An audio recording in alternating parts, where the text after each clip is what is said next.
Mesdames, Messieurs, bonjour, 12h45 sur BB24. Voici les titres de ce journal. Lancement de la deuxième phase du programme Approche communale pour le marché agricole ACMA. Au cœur du projet, la promotion de l'agriculture et du commerce local.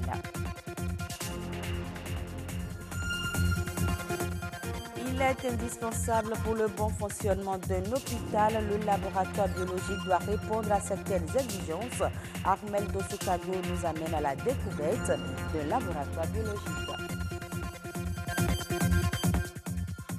À Madagascar, les lépreux sont isolés. Iléna, c'est le nom du village qui les accueille. Il est posé au sommet d'une colline cernée par 1000 hectares de forêt.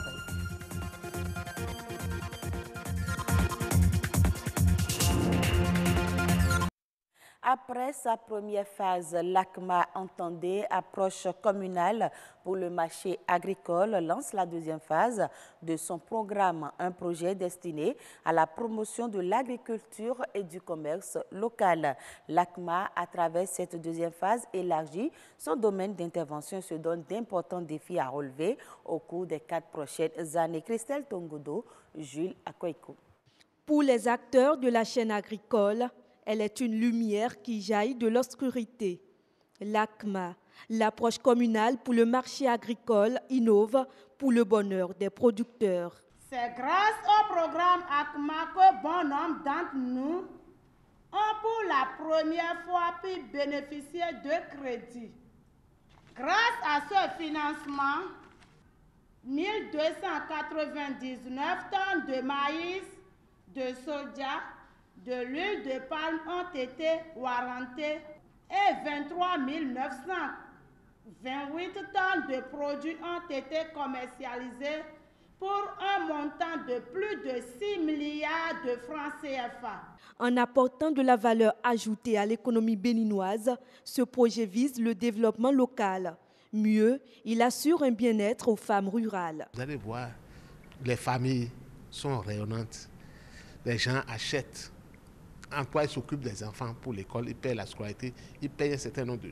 Et quand vous les voyez, on dit « Ah, monsieur le maire, vraiment, je suis très content de ce programme-là. » Voilà, c'est ce que j'ai gagné là qui m'a permis de faire ceci. Ces impacts-là, on les écoute à tout moment. Des témoignages qui rassurent, mais l'ACMA se lance d'autres défis. Des défis que le programme compte relever au bout des 4 prochaines années. Nous voulons, au terme de cette deuxième phase, impacter au moins 60 000 acteurs. Nous en avons impacté environ 30 000 à la première phase. Nous voulons impacter au moins 60 000 acteurs et nous voulons désormais que les jeunes aient une part active dans tout ce que nous faisons.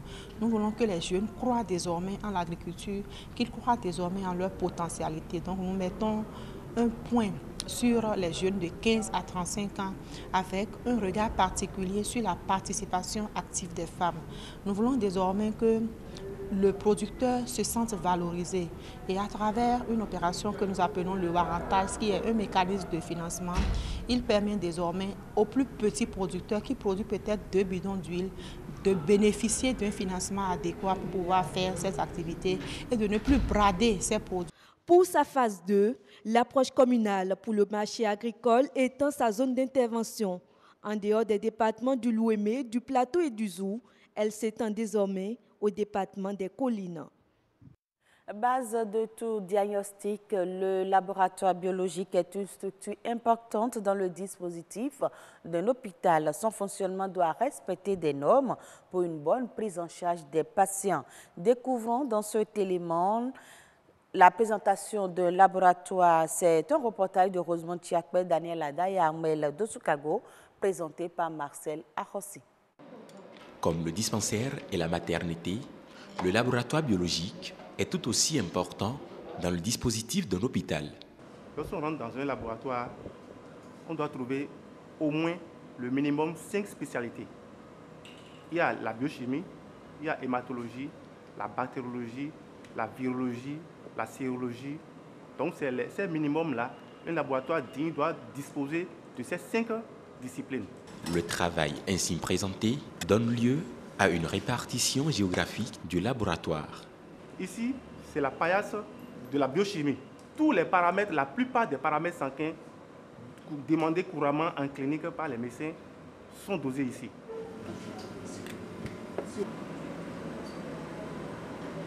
C'est la paillasse de la bactériologie.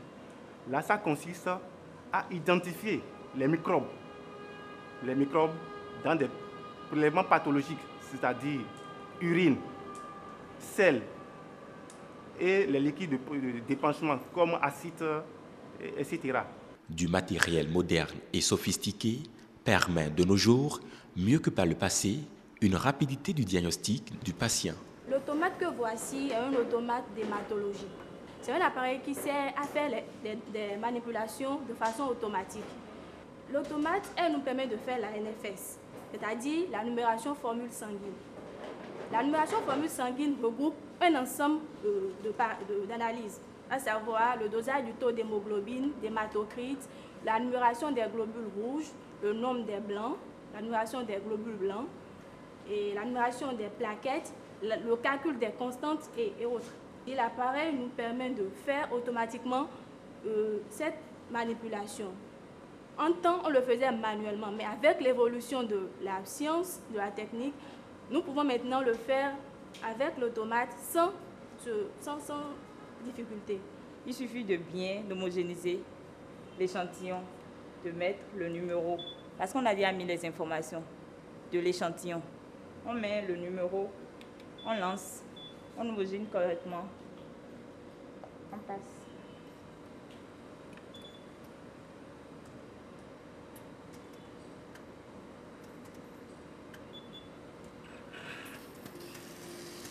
Et l'appareil fait le tout.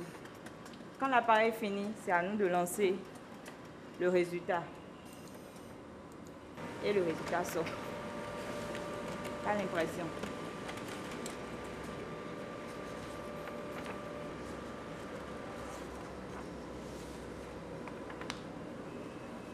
La biologie médicale est vraiment nécessaire pour la prise en charge efficace d'une affection. Vous savez, lorsque le malade est admis à l'hôpital, le médecin le consulte et pose des diagnostics cliniques. Il va falloir que le médecin confirme ce diagnostic clinique à travers les examens de laboratoire. Donc le diagnostic biologique est nécessaire, est très important. Le laboratoire se présente comme la base de tout diagnostic. L'efficacité du traitement dépend donc de la précision des résultats du biologiste. À ce titre, le laboratoire est le nœud du traitement du patient et un maillon important du système sanitaire. Hors du Bénin, les femmes sénégalaises peuvent désormais se réjouir. Un programme d'une valeur de 30 milliards de francs CFA est lancé par le chef de l'État Macky Sall pour un meilleur accès de la gente féminine à la terre. Dénommé Unifoche s'unit pour elle, ce programme devait permettre à terme d'accroître la participation des femmes à l'économie du pays. Il devrait promouvoir également l'entrepreneuriat et l'emploi des jeunes, un objectif pour lequel le président Macky Sall souhaite une approche inclusive et participative. La lèpre est une maladie ancestrale dont on peut guérir, mais que si elle n'est pas traitée au stade précoce, cause de graves lésions de la peau. À Madagascar, un village constitue le lieu d'accueil pour les victimes de cette maladie depuis 1892. Allons à la découverte du village d'Ilena, posé au sommet d'une colline cernée par la forêt. Arsou est arrivé dans ce centre de prise en charge de la lèpre à Fianarantsoa il y a 2 ans. Depuis, cette patiente malgache ne reçoit aucune visite de sa famille. Après la mort de ses parents, ses frères et sœurs l'ont chassée de leur maison. Ce qui m'a le plus dérangé, ce n'est pas la maladie, mais c'est le fait qu'ils m'ont rejetée. C'est un mélange de honte, d'incompréhension et de peur. Je ne peux pas rentrer chez eux, ou si ça arrive, ils se dépêchent de laver le coussin ou la serviette juste après mon départ. C'est ma famille qui a le même sang que moi qui me fait ça.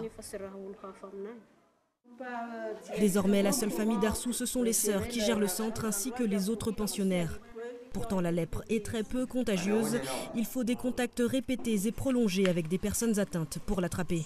Dans les années 60, la léproserie a construit un village pour accueillir les proches et lutter contre l'isolement des patients. Mais aujourd'hui encore, la moitié de leurs 40 malades sont rejetés par leur famille. On a ici des grands-pères, par exemple, qui n'ont jamais de visite et ils demandent de rester ici jusqu'à la fin de leur jour. Par contre, les jeunes, nous, on les prépare à rentrer dans leur famille et dans leur village dès leur arrivée à l'hôpital parce qu'ils ont encore beaucoup de chances de refaire la vie. Lesaf vit au village avec sa femme et ses 3 enfants depuis le début de son traitement il y a 6 mois. Grâce au soutien de sa famille, il a pu être soigné avant d'avoir des séquelles graves. La famille de mon père m'a poussé à venir ici avant qu'il ne soit trop tard, vu qu'on a déjà eu des cas de lèpre dans la famille. Et moi, je n'ai pas fait le difficile. J'ai eu peur qu'on m'ampute. Souvent, les patients consultent trop tard, en cause la honte, la pauvreté, l'éloignement ou encore le manque d'hôpitaux. Et les conséquences sont irréversibles. À Madagascar, 2 malades de la lèpre sur 10 sont handicapés. C'est la fin de ce journal. Je vous retrouve à 19h45 pour une autre édition du journal.